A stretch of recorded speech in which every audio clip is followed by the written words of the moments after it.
آذان دینے کے بعد ایک دعا ہے جو صحیح حدیث میں رسول اکرم صلی اللہ علیہ وسلم کے صحابی عبداللہ بن عمرو بن عاص رضی اللہ تعالیٰ فرماتے ہیں کہ اللہ کے نبی صلی اللہ علیہ وسلم نے فرمایا کہ مؤذن کے یہ الفاظ سنو تو اس کو ویسے دہراؤ، مجھ پر درود پڑھو اور اللہ سے میرے وسیلے کے لیے سوال کرو۔ یہ صحیح حدیث ہے، لیکن یہ شخص جس کو میں نے سنا، آپ اس کی ذرا بات سنیں پھر میں اس پر بات کرتا ہوں۔ اللہم رب هذه الدعوة التامة والصلاة القائمة آت محمد الوسیلہ والفضیلہ لا حول ولا قوة وبعثه مقاما محمودا الذی وعدته۔ یہ تو گستاخی ہے، ایک امتی دعا کرے اللہ سے کہ میرے نبی کو وسیلہ عطا فرما۔ جاہل لوگ ہیں نا، اگر آپ کسی بچے کو دیکھیں، بچہ کہہ رہا ہے اے اللہ میری ماں کو مجھے جننے کی توفیق عطا فرما، اگر تو تجھے جنا گیا ہے کوک کے ڈھکن کیا کہہ رہا ہے؟ وسیلے کے بغیر نبی ہوتا ہے؟ امتی دعا کر رہا ہے اللہ سے کہ میرے نبی کو وسیلہ عطا فرما دے۔ ایک تو یہ گستاخی ہے، اور پھر کہہ رہا ہے فضیلت بھی عطا فرما، یعنی ان کی کوئی فضیلت ابھی ہے نہیں۔ امتی دعا کر رہا ہے کہ ان کو وسیلہ بھی عطا فرما دے، فضیلت بھی عطا فرما، اور جو آپ نے ان سے وعدہ کیا ہے نا مقام محمود پر مبعوث کرنے کا، ان کو وہاں پر بھی مبعوث کر دے۔ اب یہاں پتہ چل رہا ہے کہ ان کو اللہ کے وعدے پر بھی بھروسہ نہیں ہے۔ جب وعدہ کیا ہے تو کیوں بول رہا ہے؟ اللہ اپنے وعدے سے پھر جائے گا؟ بھئی یہ جاہلوں کی باتیں ہیں، یہ وہابیوں نے آگے بڑھائی ہے یہ دعا، اذان کے بعد یہ دعا وہ لوگ کرتے ہیں، یہ گستاخی ہے۔ اس جاہل نے اللہ کا نبی کا مذاق اڑایا، کیونکہ اللہ تو قرآن میں بہت سی جگہوں پہ کہتے ہیں ان الذین قالوا ربنا اللہ ثم استقاموا تتنزل علیہم الملائکہ الا تخافوا ولا تحزنوا وابشروا بالجنۃ التی کنتم توعدون۔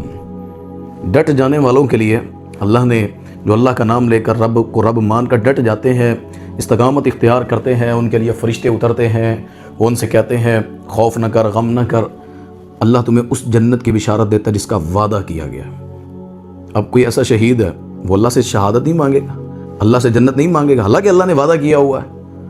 اللہ تعالیٰ نے بہت سی چیزیں ایسی ہیں اللہ تعالیٰ نے دینی ہیں، لیکن کیا اس کا سوال نہیں کیا جائے گا؟ یہ جاہل کہتے ہیں جی اللہ کے نبی صلی اللہ علیہ وسلم کے بارے میں امت کیسے مانگ سکتی ہے؟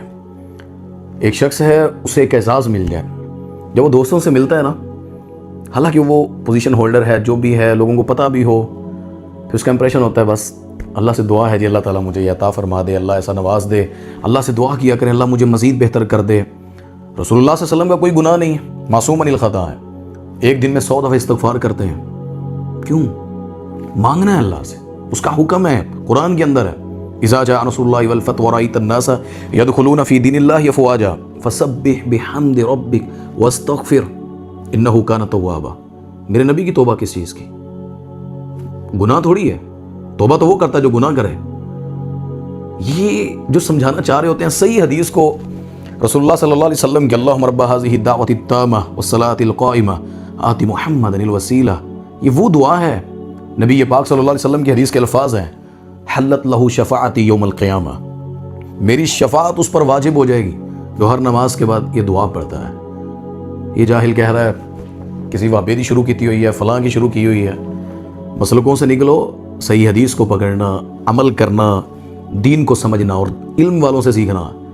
بس اینک لگا لی، 2-4 جگہوں پہ بیٹھ کے تھوڑا لوگ سننے لگے، پھر کہا جی یہ آیت سمجھ نہیں آ رہی، یہ فلاں چیز سمجھ نہیں آ رہی۔ دین تمہاری عقلوں کے مطابق ہے، تمہیں یہ لگتا ہے عقل دین کے تابع ہے، دین عقل کے تابع نہیں ہے۔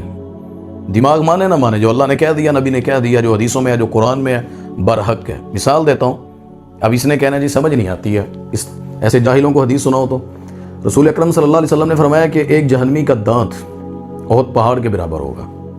احد پہاڑ جنہوں نے دیکھا ہے کتنا بڑا ہے، ایسے کھوتے کو سمجھ لگے گی کہ یعنی جاہل انسان اللہ کے نبی کا مذاق اڑا رہا ہے۔ حدیث اللہ کے بارے میں کہہ رہا ہے کہ اگر اللہ نے وعدہ کیا ہے مقام محمود کا تو اللہ پر اعتبار نہیں تمہیں؟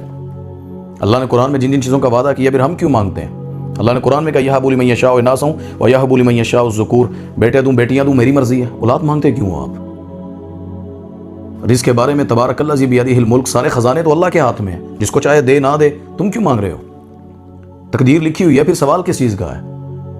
آپ کاروبار کرنے کیوں جاتے ہیں؟ اگر آپ کا رزق لکھا ہوا ہے، رزق لکھا ہوا ہے آپ کا، چلو آپ کو دین سمجھ نہیں آتی، عبادت سمجھ نہیں آتی، میں آپ کو موٹی مثال دے رہا ہوں، آپ کمانے کیوں جاتے ہیں؟ جب لکھا ہے تو آ جائے گا، کیوں بیٹوں کو پڑھا رہے ہیں؟ کیوں ایسے بھیج رہے ہیں؟ جھوٹے ہو کے اعتبار نہیں ہے اللہ پر۔